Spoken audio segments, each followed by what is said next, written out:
Welcome back to the show, everybody. Today, honestly, we just get to have some fun and talk about one of the larger shows in the games industry, which is, of course, the Kill the Justice League game. Because if I say the name of the squad too close to the start of the video, this will get demonetized, which is kind of funny. Now, I've got to go to a quote from one of the few remaining players of that game. "It's a void of content, a mountain of grinding, and a complete lack of story."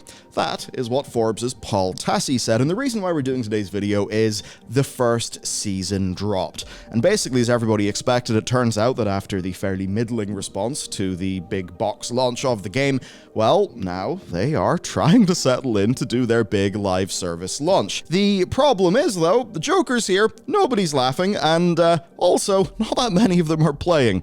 This is going to be a kind of fun one, and if you want to support what our team is doing, of course, the best way to do that is to go to Bellular.games. Over there, you'll get early access to our videos. You'll, of course, get Loading Screen, which we publish every single day, and which we've got some pretty fun plans for. And, of course, we all enjoy hanging out together over in the Members Lounge Discord. That's what the crack is there. And with that said, let us talk about the Joker. Okay, this is Season 1 of this game. The thing that has got to bring people back. Now, this will be a familiar feeling if you, like me, were there in the days of Anthem. Do you remember everybody saying, "It's okay, bros, the Cataclysm is coming. The Cataclysm will bring the content. It will save the game." So let's take a look at what the pitch is for this. Episode 1, Fear. New playable character, the Joker. Green Lantern Brainiac fight. New infamy sets and notorious gear. Scarecrow infamy sets. Dr. Poison notorious. Mad Hatter notorious. New incursions and strongholds. The Elseworlds mayhem map. And then, of course, there's episode 2, Duality, which will be the mid-season update. So hey, if the Joker hasn't completely saved the game for you and validated your $70 purchase, don't worry, episode 2, Duality may just do it as well. That's the mid-season update. It comes with a Superman Brainiac fight, new infused enemy types, ever-changing Metropolis, reverse flash melee, Black Manta notorious weapon, Two-Face infamy sets, and new infamy sets and notorious gear. Wow, I mean, that's easily 10 times what a Cataclysm would bring to Anthem. So yes, roughly 2 months after launch, Season 1 has dropped, and it's dropping in 2 parts, right? And essentially what you're getting is a new character, a new boss fight, some new weapons, and of course, new purchase opportunities from the store. That is one of the main reasons why we modern gamers do indeed play our games and log in every day just to see what is in that store refresh.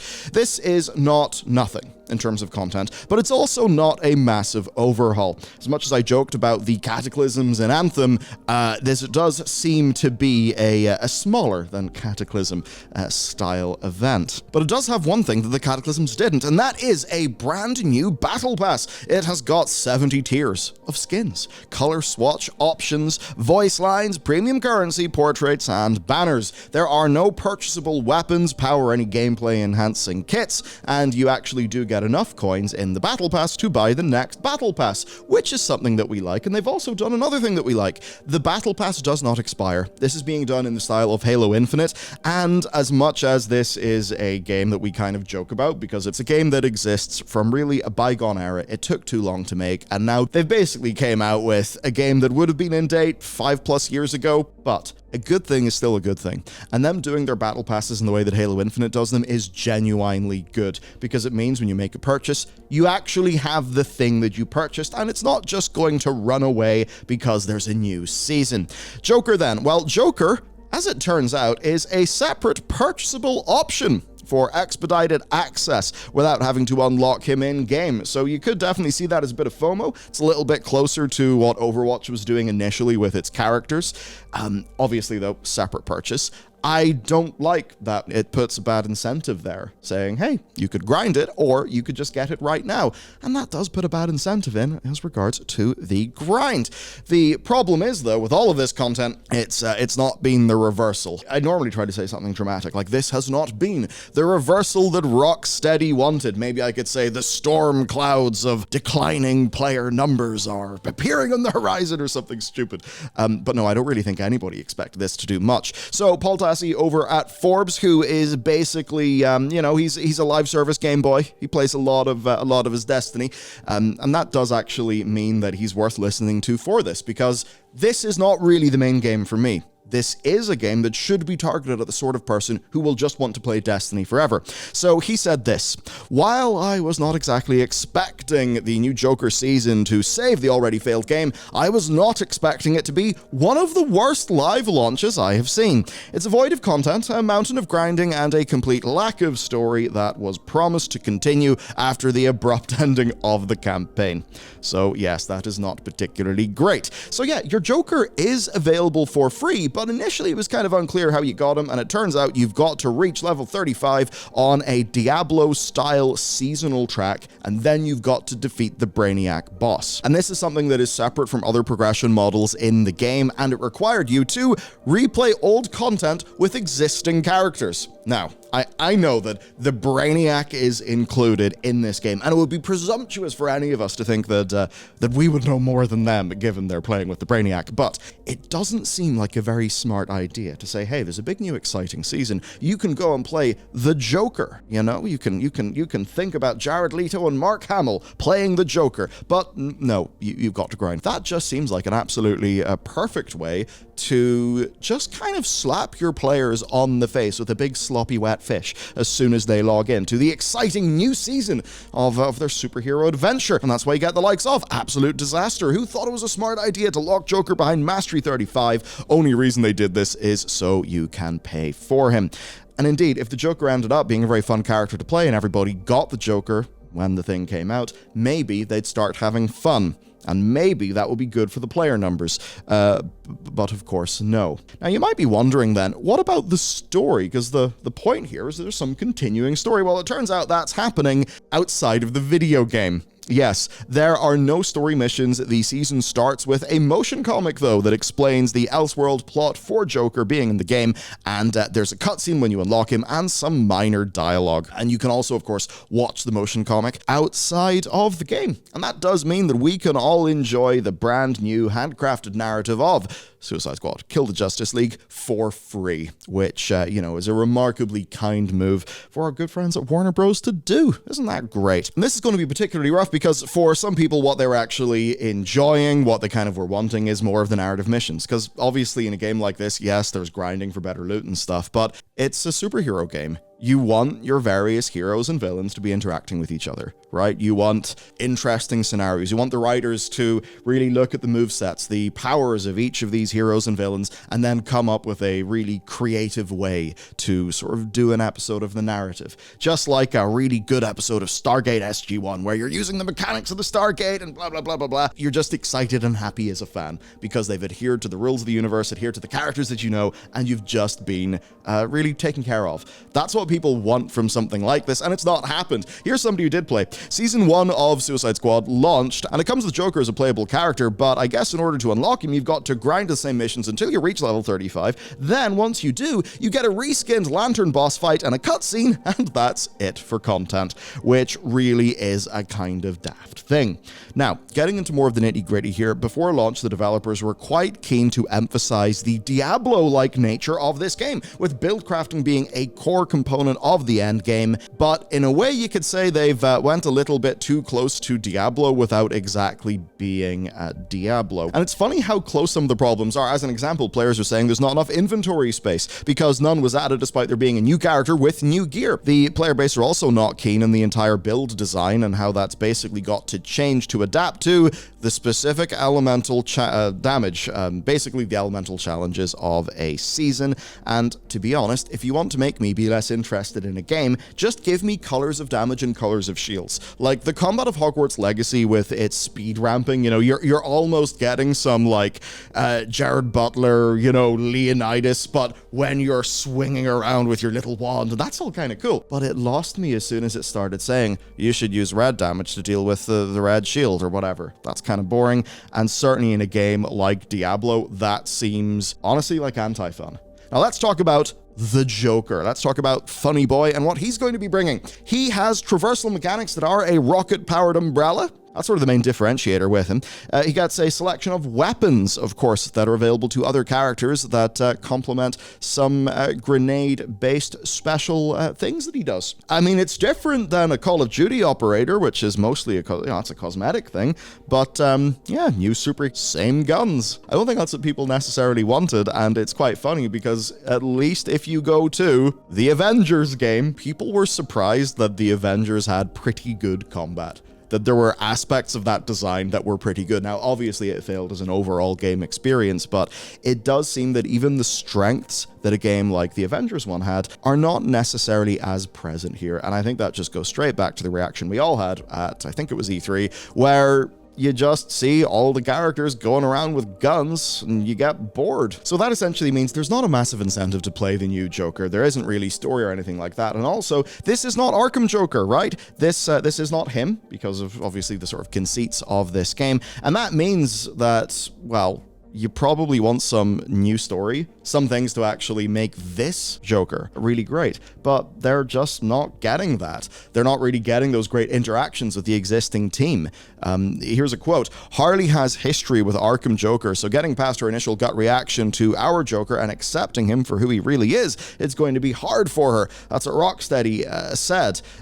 Players didn't necessarily feel they were getting a lot of that in the game, though, and certainly the subreddit for this game is an interesting place to go if you want to kill half an hour just to see how players are responding, because over there you're finding players who want this to be good. But hey, this is all opinion. Let us go to Steam and see how it's actually playing out. The first thing we noticed when we went to Steam is they have fixed the logo. The old version of this logo is sort of what we dubbed the graphic design is my passion version, where you just had the usual like banner image for the game, and then just in a little box in the corner was the Joker, almost as if the Joker was a Twitch streamer and this was a screenshot. What we see though, all reviews mostly positive. I know for a lot of people that's a contentious issue. Well, if that's contentious for you, you'll probably be relieved, I suppose, that the recent reviews are in fact mixed. So 61% of the 750 odd user reviews in the last 30 days have been positive. So it is more positive than negative, and that's because when you actually go through things with this game, a lot of the stuff within the game, it's not that it's offensively bad, it's just that it's wholly underwhelming. I think it's going to provoke more of a disappointment response than an anger response. And if you want to get something to the bottom of the Steam ratings, it needs an anger response. Hello, Overwatch 2. And of course, one of the great features with Steam is they give us a graph to actually show this data, and you can basically see there's been 103 positives and 89 negatives since the season came out. And that means that if you're only looking at the reviews within the window of this season, you're looking at a 53% positivity rate, which is obviously not great. So overall, it's worth remembering, this game also had a big discount ahead of Season 1. We talked about that in a video because it was just interesting. This game got a large discount that took it down to about $40, which essentially is the price point that loads of other games are finding humongous success in. And, well, we just got to talk about why Helldivers 2 is a pretty damn good deal, which it is. When you look at this, though, it got its big discount. That doesn't really seem to have moved the needle. And when we take a look at the player numbers, we are seeing the peak was 3,042. Right now, as the time of this screenshot, 722 players. That is not great, right? 3,000 people consecutively on launch at Steam is about a 25% retention rate of the launch peak. Now, that is not bad. A 25% rate is not bad. When you see a lot of those headlines saying, oh, 90% of players from this game have gone, well, a lot of that's kind of obvious because people play a game, then they move on to play another game, even if they had a good experience in the first one. It's rare that we get Helldivers 2 or Baldur's Gate 3 levels of player retention. So I wouldn't be necessarily worried about 25%. 25% for some other games could be quite good. The problem is it's 25% of a low number, which does mean Warner Bros. Are not going to be particularly happy. That being said, we do know from our prior coverage here that this is a game that did much better in consoles. That just makes a lot of sense to me. I mean, even there's the basic thing, the Arkham games were more of a console thing. Remember those very rough PC releases? But also when we actually were able to get some of the sales data, such as the sales rankings on the the console storefronts, yeah, Suicide Squad definitely seemed to be doing better there than it was on Steam. So they may not be as bad as just Steam would suggest, but I think undoubtedly this stuff is not fantastic. But ultimately, this is kind of what's going on. What they would need is amazing word of mouth. Right? Amazing word of mouth to actually get people interested in this game. That, combined with a discount, combined with good ongoing support, could actually begin to mend the damage. The problem is, though, this is the first time that Rocksteady have ever done live service. And that's going to be a challenge. Yes, you can look at other companies, you can see where they've went wrong, but ultimately we all know that first-hand experience is the thing that actually entrenches painful lessons deep in your brain. And to me, what looks rough is this is what they thought a good Season 1 would be, and it obviously has not been as good as they thought. That then begins to make you think, okay, they thought this would be a good pitch to their players. It hasn't actually landed. They're then also not experienced in delivering live service titles, and that would just make one be a little bit worried. Now, Season 2 presumably is in testing, but we all know that when you're doing live service content, you've got to have multiple seasons in simultaneous production. It's actually quite hard to do, and it fundamentally means that, you're not driving a speedboat. You're in a big cruise ship, and that motherfucker does not turn quickly. This is going to be a challenge. They can't necessarily throw loads of content into Season 2 to really surprise and delight people, purely because of time. Unless they can find a hyperbolic time chamber for game development, I think really you're more looking at a Season 3 or a Season 4 before larger changes could actually happen. And then, of course, the worry is who's going to be around for that. And indeed, what could be quite a problem here is leaks alleged that they essentially had their whole seasonal plan actually mapped out before launch. If it's mapped out, but its initial launch hasn't worked, that's going to mean changing the existing plan and things that have already been made, and that will throw a lot of chaos in. Now, of course, if you were to try to do a Halo Infinite and say, okay, we got to take it back to basics, and we've got to actually start doing the thing right before we deliver at a high cadence, well, you'll just run into the problem of Halo Infinite where all your players just run away in that larger period of time, which ultimately then gets us to the rub with this. There's an audience for this game, yes. It's small. It's a small audience. It won't be enough to make Warner Bros. Happy. A large, proper, big-ass studio like Rocksteady is not going to be cheap, and that kind of brings us to the sad joke at the heart of all of this.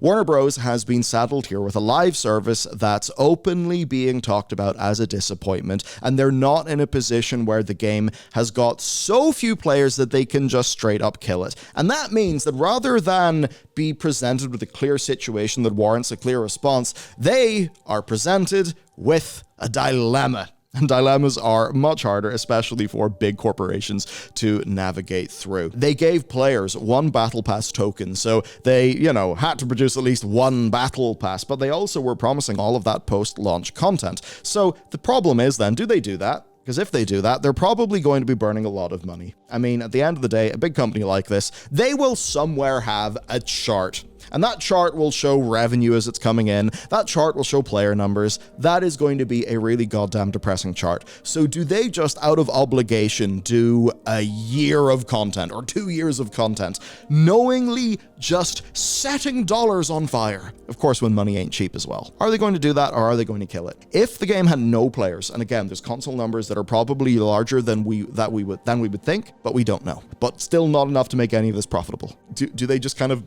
screw over all of those players in order to stop losing money? It's really challenging. Ultimately, we're not getting a clear, answer here based on how Season 1 did, but certainly what you would need here is an almost fundamental overhaul or massive content updates to convince people. And we're not getting that based on what Season 1 looks like. And you've just got to wonder, how much could Warner Bros. Commit to this in order to make those humongous changes? Even when EA went, and with Anthem, look, they had good traversal. They had some pretty impressive bits in Anthem. But even when they looked at the Anthem Next project, they decided it was too risky and they killed it. I have a feeling that sort of thing will happen here again. This is a shame.